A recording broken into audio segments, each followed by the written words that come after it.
Guys, Stuti Sharma, welcome back to my channel creative learning. बच्चों, आज जो हम पोएम पढ़ेंगे वो है भारत आवर लैंड। ये कावेरी बुक की न्यू पोएम है। बच्चों को बहुत ज्यादा डिफिकल्ट लगती है। मैं आपको इतने अच्छे से पढ़ाऊंगी कि आपको ये इंग्लिश में भी ऐसे याद हो जाएगी कि कोई भी क्वेश्चन आपसे पूछ लिया जाए आपको पता होगा।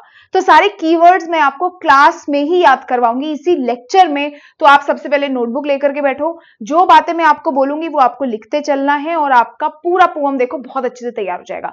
सबसे पहले पोएट का नाम आप मुझे कमेंट सेक्शन में बताओ और मैं आपको पहले हिंदी में इंट्रोडक्शन देती हूं, फिर मैं आपको याद भी करवाऊंगी। ठीक है, देखो ये जो पोएम है बेटा, आपको नाम से पता चल रहा होगा, पोएम का नेम है भारत आवर लैंड। तो ये पोएम है ट्रिब्यूट। ट्रिब्यूट किसको है? भारत को, हमारी कंट्री को।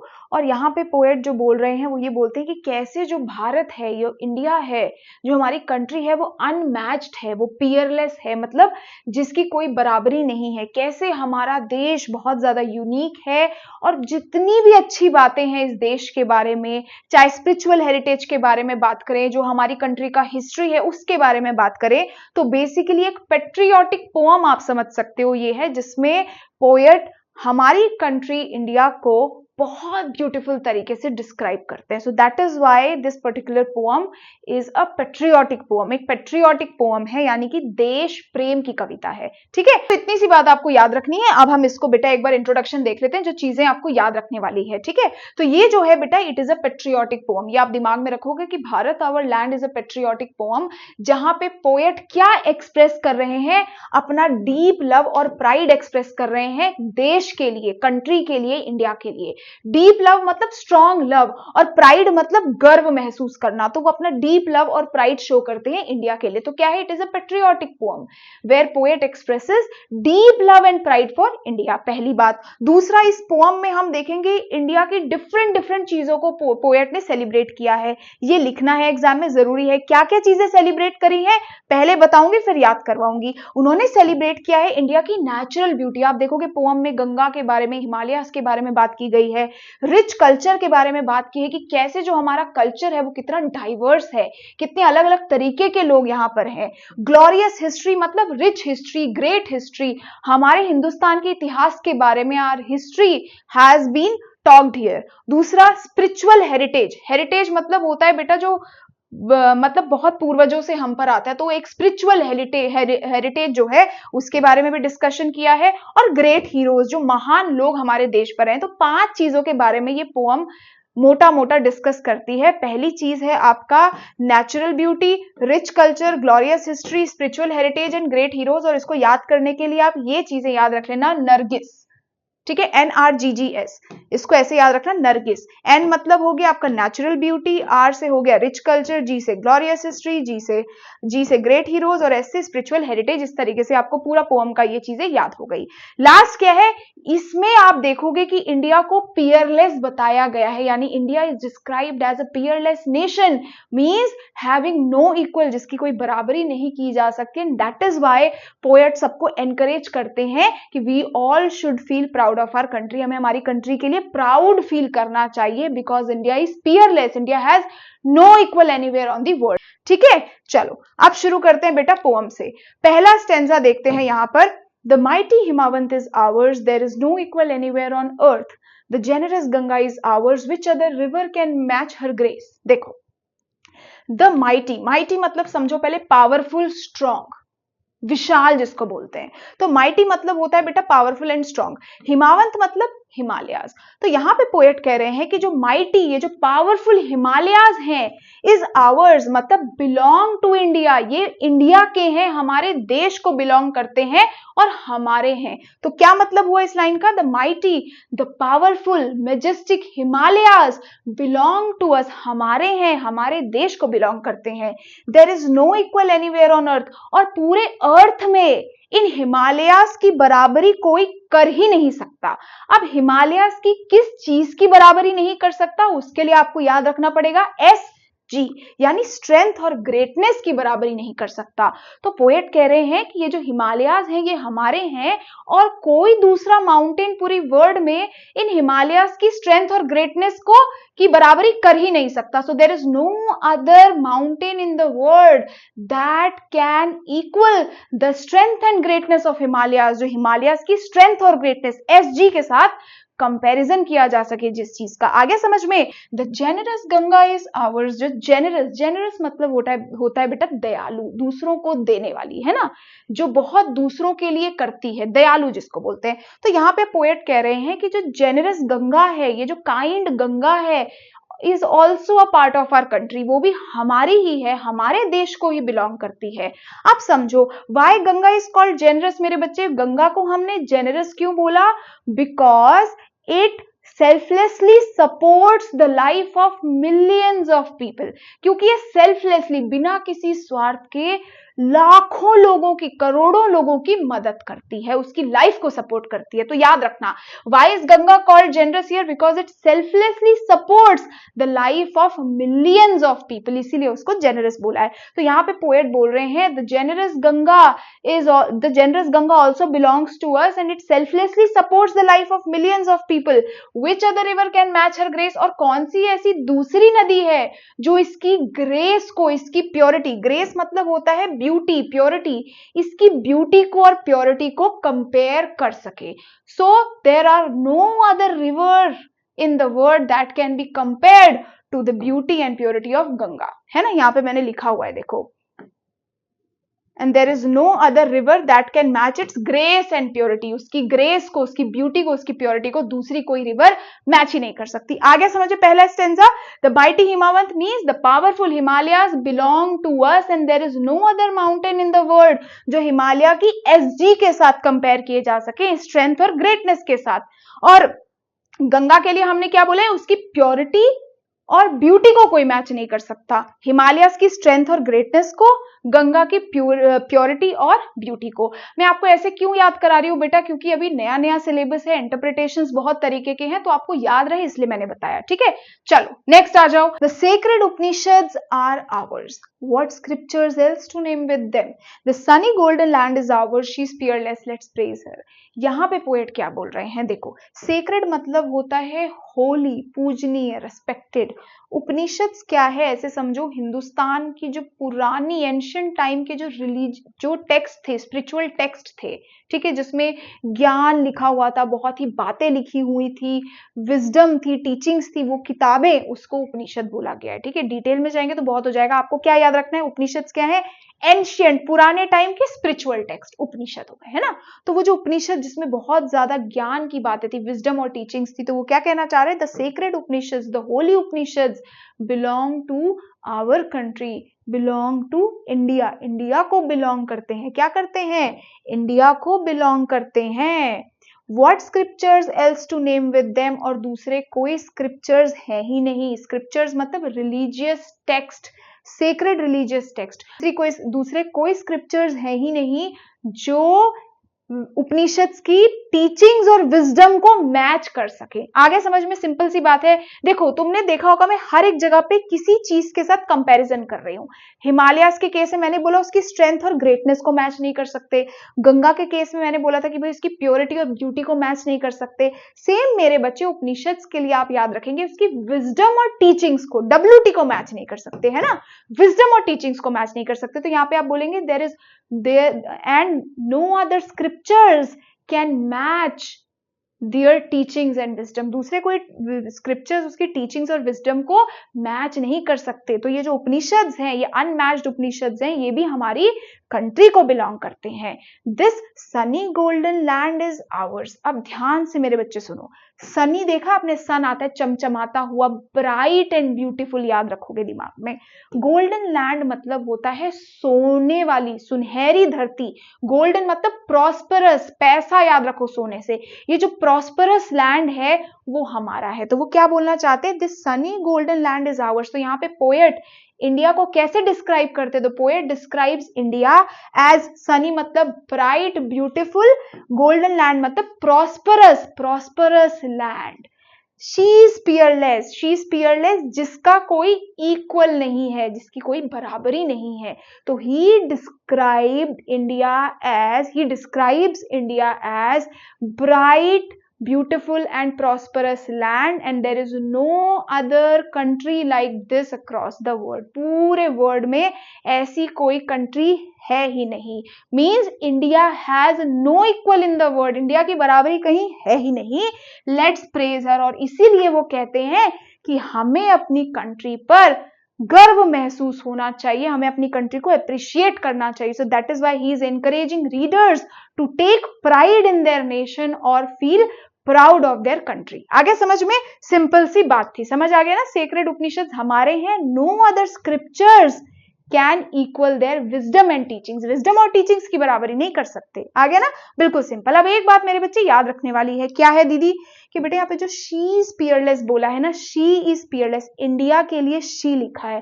पर्सोनिफिकेशन, नॉन लिविंग थिंग को ह्यूमन क्वालिटी दे दी है. शी इज पियरलेस, शी बोल दिया है, ह्यूमन क्वालिटी दे दी है. तो हम क्या समझेंगे यहाँ पे कि ये क्या है? पर्सोनिफिकेशन है. ठीक है, याद रखना. बाकी आगे पढ़ेंगे डिटेल में.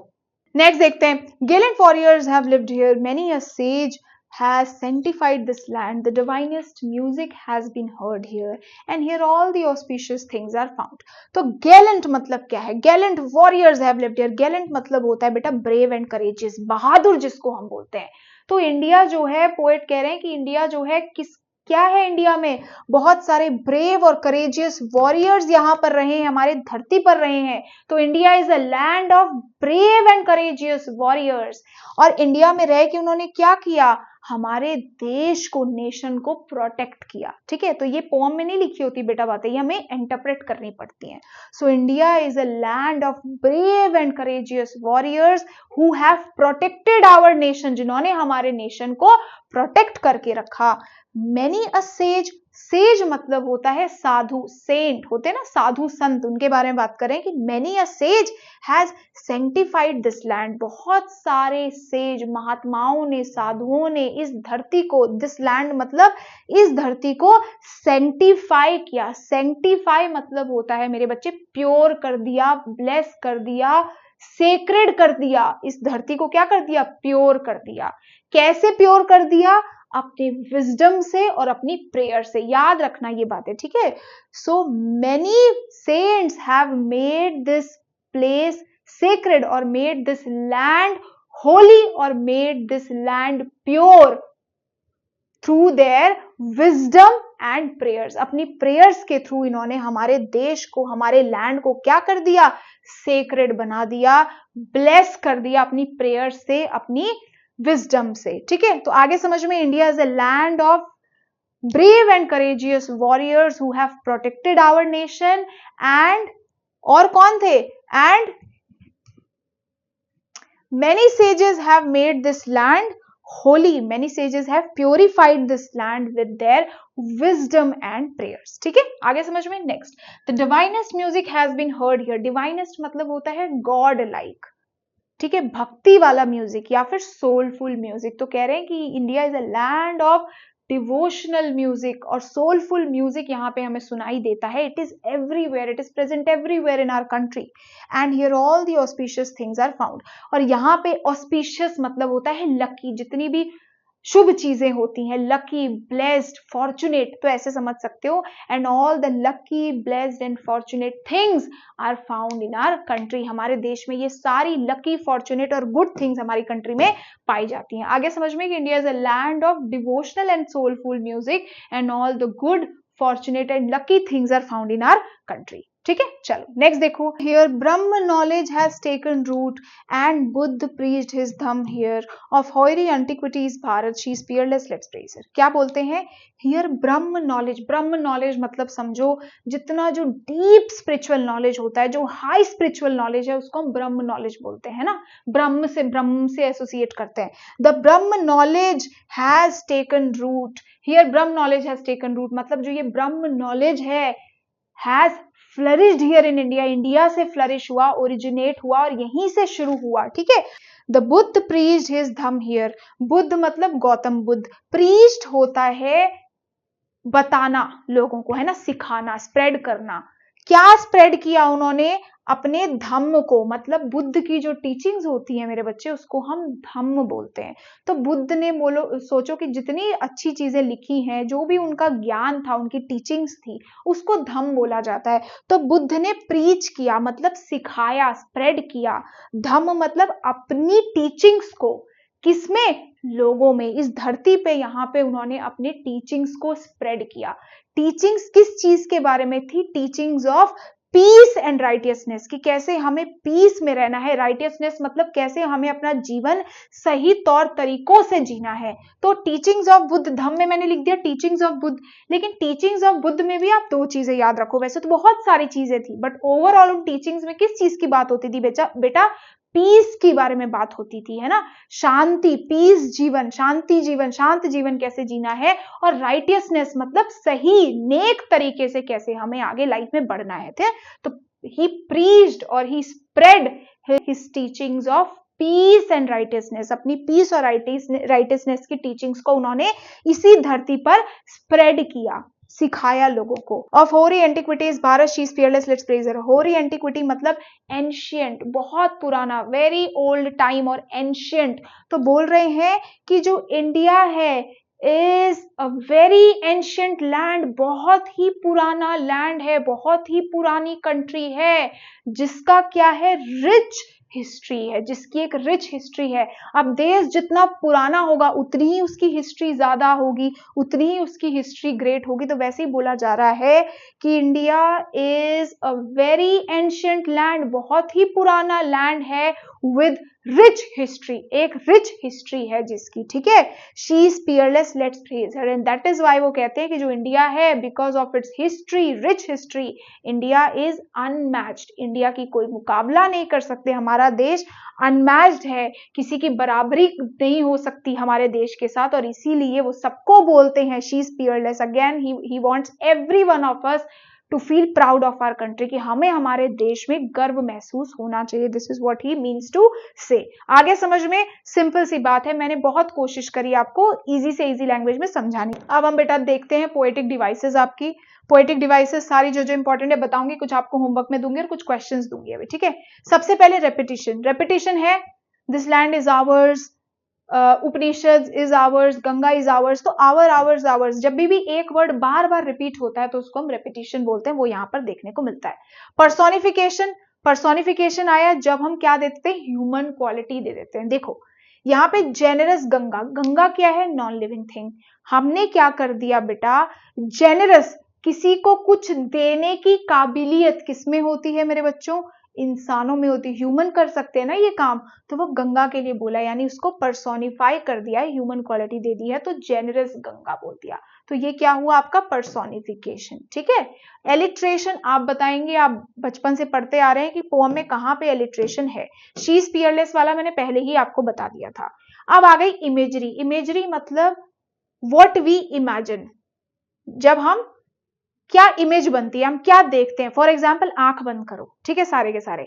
मैंने बोला माइटी हिमावंत, आपके दिमाग में एक फोटो आई होगी बेटा कि बड़े बड़े पहाड़ हैं, विशाल एकदम बड़े बड़े से क्या है? माउंटेन है। तो ये है इमेजरी, आपके ब्रेन में एक इमेज क्रिएट हुई, यू सॉ समथिंग, ठीक है। आंख बंद रखना। फिर मैंने बोला जेनरस गंगा, आपको नदी बहती हुई दिख रही है, तो क्या है ये? इमेजिनेशन, इमेजरी, एक इमेज बन गई। फिर मैंने बोला गैलेंट वॉरियर्स, बहादुर एकदम हिम्मत वाले जो वॉरियर्स थे वो यहां पर रहे, तो उनसे आपके दिमाग में एक इमेज क्रिएट हो गई, तो ये इमेजरी हो गई बच्चे, ठीक है। नेक्स्ट आ जाओ। सिंबोलिज्म क्या है बेटा? कि जो उसका डीपर मीनिंग है, एक तो होता है वर्ड मीनिंग, हिमालय, हिमावंत मतलब हिमालय, गंगा मतलब गंगा, उसका डीप मीनिंग, यानी ये कुछ और मीनिंग भी दिखा रहा है पोअम में। जैसे जब मैं आपको बोलती हूँ डव, तो डव आप देखते हो तो आपके दिमाग में क्या आता है? पीस, व्हाइट बर्ड होती है ना, आपके दिमाग में पीस आ जाता है ऑटोमेटिकली। वही यहाँ पर भी है कि माइटी हिमावंत क्या सिंबलाइज करते हैं? स्ट्रेंथ को सिंबलाइज करते हैं। देखा होगा आपने, मैं बोल रही थी कि कोई स्ट्रेंथ इनकी कंपेयर नहीं कर सकते। गंगा किसको सिंबलाइज करती है? प्योरिटी, है ना। और उपनिषद क्या सिंबलाइज करते हैं, विजडम, जो डीप नॉलेज है उसको सिंबलाइज करते हैं। तो सिंबलिज्म मतलब डीपर नॉलेज। नेक्स्ट आ जाओ रिटोरिकल क्वेश्चन। तो आपने इस चैप्टर में, इस पोएम में देखा होगा मेरे बच्चे, इस तरीके के सवाल हैं। देखो यहाँ पे लिखा है ना, विच other river can match her grace. तो कुछ इस तरीके का जब पोएट क्या करते हैं, क्वेश्चन पूछते हैं, बट वो कोई आंसर एक्सपेक्ट नहीं कर रहे हैं, वो कोई आंसर एक्सपेक्ट नहीं कर रहे हैं, वो बस क्या कर रहे हैं, एक क्वेश्चन आपको देखने को मिलता है, but he is not expecting any answer, वो अपना आइडिया बस आपको बता रहे हैं, तो उसको हम रेटोरिकल क्वेश्चन बोलते हैं। लास्ट देखो रिफ्रेन। रिफ्रेन मतलब क्या है कि रिपीट, जब कोई लाइन रिपीट होती है उसको रिफ्रेन बोलते हैं, एक स्पेशल टाइप ऑफ रेपिटेशन मानो। तो यहाँ पे देखो, she is peerless, let's praise her, poem में 2 बार रिपीट हुआ है, पूरी लाइन रिपीट हुई है, तो इसीलिए उसको हमने रिफ्रेन बोला, जो कंप्लीट रिपीटेड लाइन है। इसके अलावा अगर आपको लगता है कि पोएम में कोई और भी आपके पास पोएटिक डिवाइसेस हैं, तो आप मुझे कमेंट्स में जरूर बताएंगे। मैं अब आपको देने वाली हूं कुछ होमवर्क क्वेश्चन। तो सबसे पहले थीम्स देख लो, ये 3 थीम है, इसको डिटेल में आप मुझे कमेंट सेक्शन में लिख के बताओगे। पहला थीम है patriotism and love for India, है ना, कि कैसे एक पेट्रियोटिक पोएम है जिसमें क्या क्या डिस्क्राइब किया है। सेकंड है अनमैच्ड नेचुरल ब्यूटी, गंगास के बारे में लिख सकते हो, हिमालयास के बारे में लिख सकते हो। तीसरा है रिच स्पिरिचुअल विजडम, बुद्ध के बारे में लिखो इसमें, गैलेंट वॉरियर्स के बारे में लिखो इसमें, सेंट्स के बारे में लिखो जिन्होंने who have made this land pure. तो ये 3 मेजर इसके थीम है, और ये 3 थीम आपको याद रखने हैं। क्या 3 थीम है, patriotism and love for India, unmatched natural beauty, और तीसरा है रिच स्पिरिचुअल विजडम। अब ये 2 क्वेश्चन आपके होमवर्क के लिए हैं। पहला क्वेश्चन है, how does poem highlight the bravery of the warriors who lived in India. कैसे हाईलाइट किया उनकी ब्रेवरी को, क्या बोला, वो आप लिखोगे, ठीक है। दूसरा है, how does the poet celebrate India's natural beauty and greatness. अब इसे सही से पढ़ो, इंडिया की नेचुरल ब्यूटी और ग्रेटनेस के बारे में बात हो रही है, तो आप बेटा इंडिया की नेचुरल ब्यूटी और ग्रेटनेस को ही डिस्क्राइब करोगे, है ना मेरे बच्चे। नेचुरल ब्यूटी में क्या आ जाएगा, गंगा आ जाएंगे, हिमालयाज आ जाएंगे, सनी गोल्डन लैंड है वो भी नेचुरल ब्यूटी का पार्ट है। तो वो आप इसमें 2 आंसर्स मुझे कमेंट सेक्शन में लिख के बताओगे। मैंने आपको इतने डिटेल में पढ़ाया, ये जो है मैं सारा आपके साथ शेयर करती जाऊंगी टेलीग्राम पे, व्हाट्सएप पे। और ये देखो, ये बुक से मैं पढ़ाती हूँ बेटा, ये सारे नोट्स आपको मेरी बुक में मिल जाएंगे। पूरी 4 कलर बुक है ये, पूरा जिस हिसाब से मैंने आपको पढ़ाया सारी चीजें उसी हिसाब से मैं आपको दिखा देती हूँ। देखो, character sketch, chapter, title, justification, हर एक चीज मैंने इस बुक में डाली हुई है। ये बुक आप ऑनलाइन ऑर्डर कर सकते हैं, मैंने डिस्काउंट पे लगाई है, ये देख रहे हो, ये सारी चीजें मैंने डाली हुई है, हिंदी एक्सप्लेनेशन भी है। तो यही बुक से बेटा मैं पढ़ाती हूँ, बुक आप ऑर्डर कर सकते हो, बिल्कुल सारी चीजें मिलेंगी, डिटेल में जाकर के आप देख लेना। प्लीज मुझे जरूर बताना कमेंट सेक्शन में आपको एक्सप्लेनेशन कैसा लगा। जाने से पहले अपना नाम और बता के जरूर जाना कि आप इस चैनल को कैसे जानते हैं। God bless you, till then thank you so much, bye bye.